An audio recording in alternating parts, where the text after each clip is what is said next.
बात को दिशा दे रहे हैं। मैं इसे बहुत अच्छे संकेत के रूप में देखता हूँ। मन की बात एक ऐसा माध्यम है जहाँ सकारात्मकता है, संवेदनशीलता है। मन की बात में हम पॉजिटिव बातें करते हैं। इसका कैरेक्टर कलेक्टिव है। सकारात्मक विचारों और सुझावों के लिए भारत के युवाओं की ये सक्रियता मुझे आनंदित करती है। मुझे इस बात की भी खुशी है कि मन की बात के माध्यम से मुझे युवाओं के मन को भी जानने का अवसर मिलता है। साथियों, आप लोगों से मिले सुझाव ही मन की बात की असली ताकत है। आपके सुझाव ही मन की बात के माध्यम से भारत की विविधता को प्रकट करते हैं। भारतवासियों के सेवा और त्याग की खुशबू को चारों दिशाओं में फैलाते हैं। हमारे मेहनतकश युवाओं के इनोवेशन से सबको प्रेरित करते हैं। मन की बात में आप कई तरह के आइडियाज भेजते हैं। हम सभी पर तो चर्चा नहीं कर पाते, लेकिन उनमें से बहुत से आइडियाज को मैं संबंधित विभागों को जरूर भेजता हूं ताकि उन पर आगे काम किया जा सके। साथियों, मैं आपको साई प्रणीत जी के प्रयासों के बारे में बताना चाहता हूं। साई प्रणीत जी एक सॉफ्टवेयर इंजीनियर है। आंध्र प्रदेश के रहने वाले हैं। पिछले वर्ष उन्होंने देखा कि उनके यहाँ मौसम की मार की वजह से किसानों को काफी नुकसान उठाना पड़ा था। मौसम विज्ञान में उनकी दिलचस्पी बरसों से थी। इसलिए उन्होंने अपनी दिलचस्पी और अपने टैलेंट को किसानों की भलाई के लिए इस्तेमाल करने का फैसला किया। अब वे अलग अलग डेटा सोर्सेज से वेदर डेटा खरीदते हैं, उसका विश्लेषण करते हैं और स्थानीय भाषा में अलग अलग माध्यमों से किसानों के पास जरूरी जानकारी पहुंचाते हैं। वेदर अपडेट्स के अलावा प्रणीत जी अलग अलग क्लाइमेट कंडीशंस में लोगों को क्या करना चाहिए गाइडेंस भी देते हैं। खासकर बाढ़ से बचने के लिए या फिर तूफान या बिजली गिरने पर कैसे बचा जाए, इस बारे में भी वो लोगों को बताते हैं। साथियों, एक और इस नौजवान सॉफ्टवेयर इंजीनियर का ये प्रयास दिल को छूने वाला है, तो दूसरी ओर हमारे एक साथी के द्वारा किया जा रहा टेक्नोलॉजी का उपयोग भी आपको अचंभित कर देगा। ये साथी हैं ओडिशा के संबलपुर जिले के एक गांव में रहने वाले श्रीमान इसाक मुंडा जी। इसाक जी कभी एक दिहाड़ी मजदूर के रूप में काम करते थे, लेकिन अब वे एक इंटरनेट सेंसेशन बन गए हैं। अपने यूट्यूब चैनल से वो काफी रुपये कमा रहे हैं।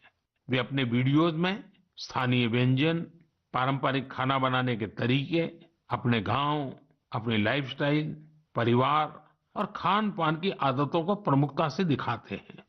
एक यूट्यूबर के रूप में उनकी यात्रा मार्च 2020 में शुरू हुई थी, जब उन्होंने ओडिशा के मशहूर स्थानीय व्यंजन पखाल से जुड़ा एक वीडियो पोस्ट किया था। तब से वे सैकड़ों वीडियो पोस्ट कर चुके हैं। उनका ये प्रयास कई कारणों से सबसे अलग है, खासकर इसलिए कि इससे शहरों में रहने वाले लोगों को वो जीवन शैली देखने का अवसर मिलता है जिसके बारे में वे बहुत कुछ नहीं जानते। इसाक मुंडा जी कल्चर और कुजिन दोनों को बराबर मिलाकर के सेलिब्रेट कर रहे हैं और हम सबको प्रेरणा भी दे रहे हैं। साथियों, जब हम टेक्नोलॉजी की चर्चा कर रहे हैं तो मैं एक और इंटरेस्टिंग विषय की चर्चा करना चाहता हूं। आपने हाल फिलहाल में पढ़ा होगा, देखा होगा कि आईआईटी मद्रास के एलुमनी द्वारा स्थापित एक स्टार्टअप ने एक 3D प्रिंटेड हाउस बनाया है। 3D प्रिंटिंग करके घर का निर्माण, आखिर ये हुआ कैसे?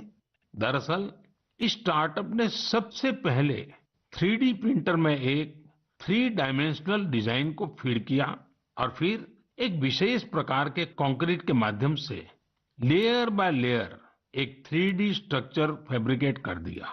आपको ये जानकर खुशी होगी कि देश भर में इस प्रकार के कई प्रयोग हो रहे हैं। एक समय था जब छोटे छोटे कंस्ट्रक्शन के काम में भी वर्षों लग जाते थे, लेकिन आज टेक्नोलॉजी की वजह से भारत में स्थिति बदल रही है।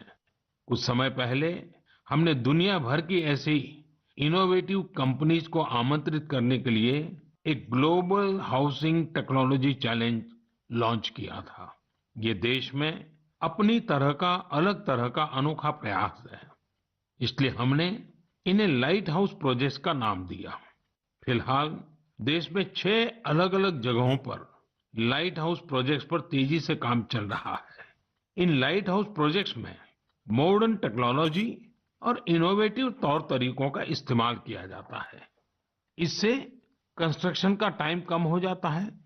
साथ ही जो घर बनते हैं वो अधिक टिकाऊ, किफायती और आरामदायक होते हैं। मैंने हाल ही में ड्रोन्स के जरिए इन प्रोजेक्ट्स की समीक्षा भी की और कार्य की प्रगति को लाइव देखा। इंदौर के प्रोजेक्ट में ब्रिक और मोर्टार वॉल्स की जगह pre fabricated sandwich panel system का इस्तेमाल किया जा रहा है। राजकोट में लाइट हाउस फ्रेंच टेक्नोलॉजी से बनाए जा रहे हैं, जिनमें टनल के जरिए मोनोलिथिक कंक्रीट कंस्ट्रक्शन टेक्नोलॉजी का इस्तेमाल हो रहा है।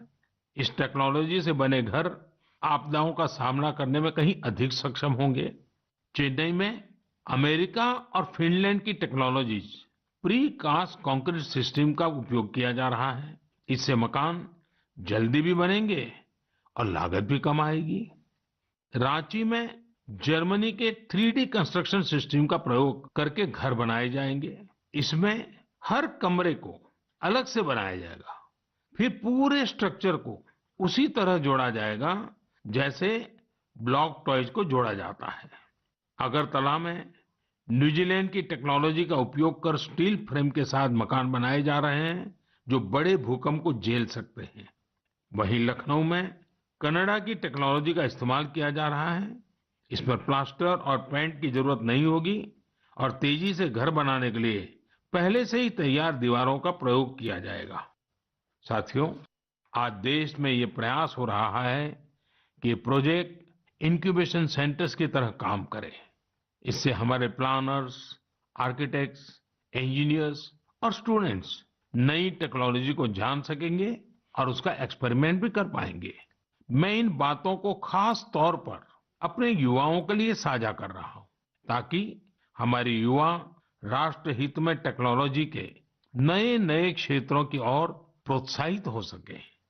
मेरे प्यारे देशवासियों, आपने अंग्रेजी की एक कहावत सुनी होगी, to learn is to grow, यानी सीखना ही आगे बढ़ना है।